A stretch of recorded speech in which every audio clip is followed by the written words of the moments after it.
As part of the multidisciplinary team, a dietitian will help you to review diet records, make sure that you're consuming adequate calories, protein, and vitamins. At your initial visit with the dietitian, we usually get a background and history and find out how well you've been eating before coming in and if you've had any difficulties or any weight loss prior to the start of treatment. We'll then talk a little bit about what you can expect from treatment, what kind of side effects you may experience based on your treatment plan, and what nutritional strategies and tips we can incorporate to help you maintain your body weight and your optimal nutritional status throughout treatment.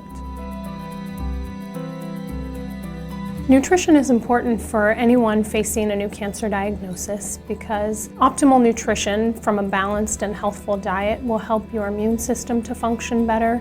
It'll help enable you to be able to go about your activities of daily living and to be able to perform all the normal functions you normally would in a typical day. If you have a tumor that's in the oropharynx or the mouth or throat region, as well as the nasopharynx region, you may be at particularly high nutritional risk due to the treatments that we use for those conditions. If you're being treated with combined chemotherapy and radiation, you may be at risk for some of the most significant nutritional side effects.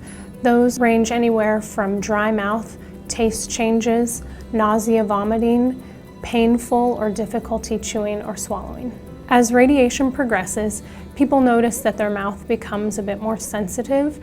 You may find that dry or scratchy foods are not as easily tolerated. You may need to moisten foods or use gravies and sauces to make foods go down a little bit easier. Oftentimes people are chopping or even mincing up food to make it a little bit softer and easier to chew and swallow. The last phase of radiation is usually the most difficult, and people tell me that they have a lot of sensitivity to texture. Many people aren't able to tolerate very hot or very cold foods, and also acidic foods are not usually very well tolerated.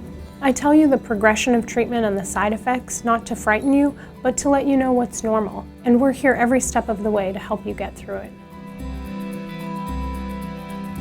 There are many different strategies that you can use to modify food to make them easier to chew or swallow. If you don't have a blender, I usually tell my patients to get a blender at their first visit because that's one of the best ways to make food a lot softer, smoother, and easier to swallow.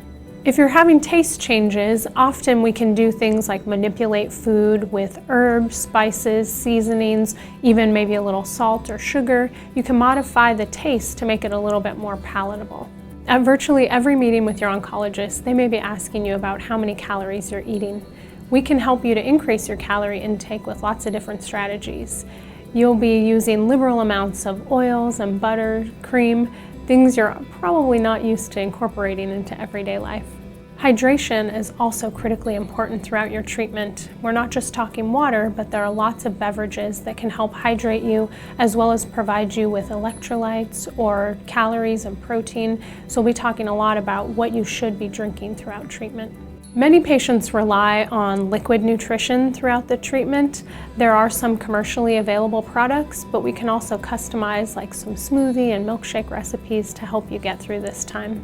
Every patient's experience is different, and some struggle more than others. If you're having a very significant difficulty maintaining your weight and your nutritional status, you may end up having a feeding tube placed.